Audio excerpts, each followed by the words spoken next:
अस्सलाम वालेकुम। आप देख रहे हैं हमारा यूट्यूब चैनल और फेसबुक पेज और मैं हूं आपका मेज़बान गालिब सुल्तान। नाज़रीन, अमेरिका के secretary of state Antony Blinken से कुछ दिलचस्प सवाल किए गए हैं जिनके जवाब बड़े मानी खेज़ हैं। इस पर बात करेंगे। और दूसरी खबर यह है कि यूक्रेन जंग अब अरब ममालिक की तरफ भी चल पड़ी है। हुआ कुछ यूँ है कि बशार अल असद जो कि शाम के सदर हैं, उन्होंने रूस की मदद के लिए जंगजू भेजने का फैसला कर लिया है। इस खबर के अंदर भी बहुत कुछ छिपा है जिसे खरीदने की कोशिश करेंगे। चाइना ने रूस से मुतल्लिक एक बयान दिया है जिससे आलमी सियासत में एक नया ट्विस्ट आया है, उसे भी देखते हैं। और नाजरीन, व्लादिमीर ज़ेलेंस्की का एक नया इंटरव्यू पब्लिश हुआ है। इस इंटरव्यू ने मगरिब की, वेस्ट की, अमेरिका की बुनियादें हिलाकर रख दी हैं। इस इंटरव्यू में ऐसा क्या है उस पर भी तफसीलन बात कर लेते हैं। तो नाज़रीन, शुरू करते हैं पहली खबर से। अमेरिका के जो वज़ीर ख़ारजा हैं एंटनी ब्लिंकन, उनसे साफ़ियों ने कुछ सवाल और जवाब किए हैं। उन सवाल जवाब को अगर हम गौर से देखें और उन पर गहरी नज़र डालें तो फिर ये अंदाज़ा लगाना मुश्किल नहीं है कि यूक्रेन की जंग कितना तूल पकड़ने वाली है। नाज़रीन, इनसे पहला सवाल ये किया गया कि अगर रूस कामयाब हो जाता है तो आप क्या करेंगे। तो इसके जवाब में उन्होंने कहा कि ये अमेरिका, उसके अतादियों और यूक्रेन के लिए बड़ा ख़तरनाक होगा। उनसे दूसरा सवाल ये किया गया कि अगर ज़ेलेंस्की और पुतिन के दरमियान मुहामत हो जाती है, अगर ज़ेलेंस्की पुतिन के मुतालबात तस्लीम कर लेता है, मान लेता है, तो फिर आप क्या करेंगे। तो इस पर नाज़रीन उनका जवाब चौंका देने वाला था। एंटनी ब्लिंकन ने कहा कि अगर ज़ेलेंस्की पुतिन से कोई समझौता कर लेते हैं तो ये अमेरिका के लिए एक बहुत बड़ा सेटबैक और ब्लो बैक होगा। अब नाज़रीन, आप इस जवाब से खुद अंदाज़ा करें कि अमेरिका क्या चाहता है। ज़ेलेंस्की और पुतिन के दरमियान अगर मुफाहमत हो जाती है, कोई समझौता हो जाता है और ये मगरिब की मुदाखलत के बगैर मिल बैठ कर कोई हल निकाल लेते हैं, तो इस पर अमेरिका का जो है वो ये कहना है कि ये बड़ा ख़तरनाक होगा। तो यहाँ नाज़रीन आप अमेरिका की नीयत का अंदाज़ा खुद लगा लें। अब नाज़रीन, जो अगला सवाल किया गया उस सवाल से जो रही सही कसर है वो भी पूरी हो जाती है। एंटनी ब्लिंकन से ये आखिरी सवाल किया गया कि फ़र्ज़ करेंगे ज़ेलेंस्की नहीं रहते तो फिर आप क्या करेंगे। तो इस पर नाज़रीन एंटनी ब्लिंकन ने जवाब देते हुए कहा कि हमारे पास नई लीडरशिप मौजूद है और जंग जारी रहेगी। नाज़रीन, इन जवाबात को अगर आप देखें तो ये चीज़ बड़ी क्लिस्टर क्लियर हो जाती है कि अमेरिका जंग बंदी नहीं चाहता। कितनी हलाकतें हो रही हैं उससे अमेरिका को कोई फ़र्क नहीं पड़ता। और अगर अमेरिका जो है उसका इन्फ्लुएंस बरकरार रहता है, अमेरिका की जो है वो तसल्लुत बरकरार रहता है और अमेरिका की जो हेजमनी है वो बरकरार रहती है, तो फिर जितना मर्जी खून खराबा हो जाए, जितने मर्जी लोग मारे जाएं, उससे अमेरिका के सर में जूं तक नहीं रेंगेगी। लेकिन अगर अमेरिका की हेजमनी को ठेस पहुंचती है तो फिर अमेरिका की दुम पर जो है वो पाँव आता है। नाज़रीन, चाइना पहले बड़ा खामोश था, बड़ा चुपचाप था, अंदर से तो वो रूस के साथ था, लेकिन किसी भी किस्म की लबकुशाई से चाइना गुरेज कर रहा था। जब यूनाइटेड नेशन की सिक्योरिटी काउंसिल में वोटिंग की बारी आई तो वहाँ भी चाइना ने अपना वोट ज़ाया करके रूस की हिमायत तो की है, लेकिन रूस के हक़ में अभी तक कोई बयान नहीं दिया था। लेकिन अब चाइना ने भी अपनी खामोशी तोड़ दी है और कहा है कि रूस हमारा स्ट्रेटेजिक पार्टनर है और हमारा सबसे अच्छा भाई है। आप कह लें कि बस बड़ी है और लंगोटिया है, ये कहना था चाइना का।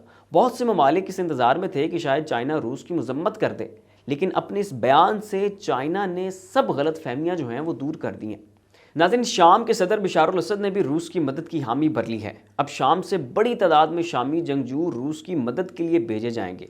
शाम में जब खाना जंगी चल रही थी, जब दाइश और अलकायदा ने बशार अल असद की हुकूमत का जीना मुहाल किया हुआ था, तो तब रूस ने शाम की मदद की थी। तब रूस की मदद की वजह से शाम में दाइश का खात्मा हुआ था। तो आज वही शामी जंगजू जिनकी मदद पुतिन ने की थी, आज वही पुतिन को बदला चुकाने रूस जा रहे हैं। शामी जंगजू जो हैं ये इंसर्जेंसी और इंसर्जेंट वार के बड़े माहिर हैं। बागियों को कैसे कुचलना है ये वो बहुत अच्छी तरह जानते हैं। तो इसीलिए अब शामी जंगजुओं को रूस की मदद के लिए बुलाया जा रहा है ताकि इनके तजर्बात से सीखा जा सके।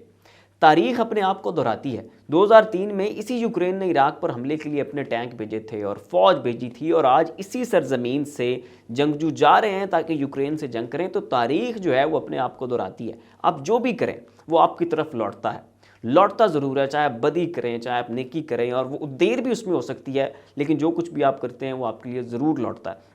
आज शामी जंगजू भी जो हैं वो यूक्रेन की तरफ लौट रहे हैं। नाज़रीन, आपको ये भी बता दूं कि पुतिन की जानिब से पर डे $300 पर फॉरेन फाइटर्स यानी किराए की फ़ौज भर्ती की जा रही है। पुतिन पूरी कोशिश कर रहा है कि उसका नुकसान कम से कम हो, उसके बंदे कम से कम मारे जाएं, और इसीलिए फॉरेन फाइटर्स को भर्ती करने पर जोर दिया जा रहा है।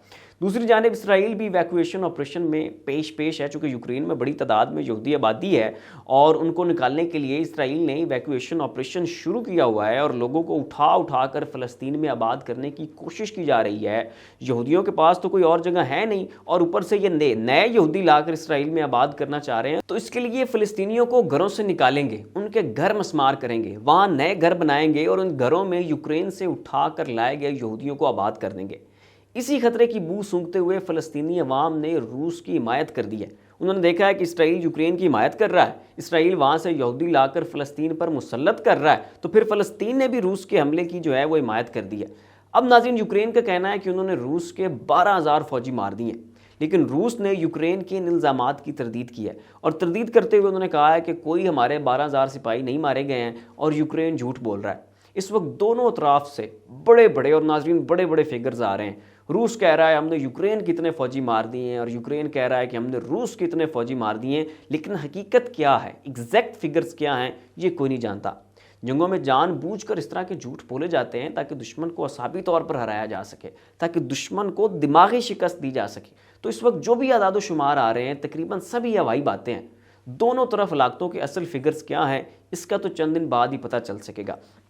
अब नाज़रीन आते हैं दिलचस्प खबर की तरफ, और वो ये है कि व्लादिमीर ज़ेलेंस्की का इंटरव्यू। ज़ेलेंस्की ने ABC न्यूज़ को एक इंटरव्यू दिया है और ये इंटरव्यू यूक्रेन के मुस्तकबिल का एक खाका है। इसमें नाज़रीन ज़ेलेंस्की ने कहा है कि हम आखिरी दम तक लड़ेंगे और पुतिन का पूरी तरह मुकाबला करेंगे। उन्होंने नेटो की बड़ी बदतारीफ़ी की और कहा कि अगला नंबर अब यूरोप के बाकी ममालिक का है और पूरा यूरोप जो है ये रूस के निशाने पर है। इस सवाल के जवाब के बाद साफ़ी ने उनसे अगला सवाल किया कि क्या आप नेटो का हिस्सा बनेंगे, तो इस पर उन्होंने बड़ा हैरानकुन जवाब दिया। ज़ेलेंस्की ने कहा कि हम अब नेटो का हिस्सा नहीं बनेंगे और ना ही नेटो के जो है उससे भीख मांगेंगे कि आप हमें अपना हिस्सा बना लें। फिर उनसे पूछा गया कि क्या आप पुतिन के साथ जो है वो मुफाहमत कर लेंगे, उनकी शराइत मान लेंगे, तो इस पर उन्होंने कहा कि जी हाँ, मैं पुतिन से सुलह के लिए तैयार हूँ।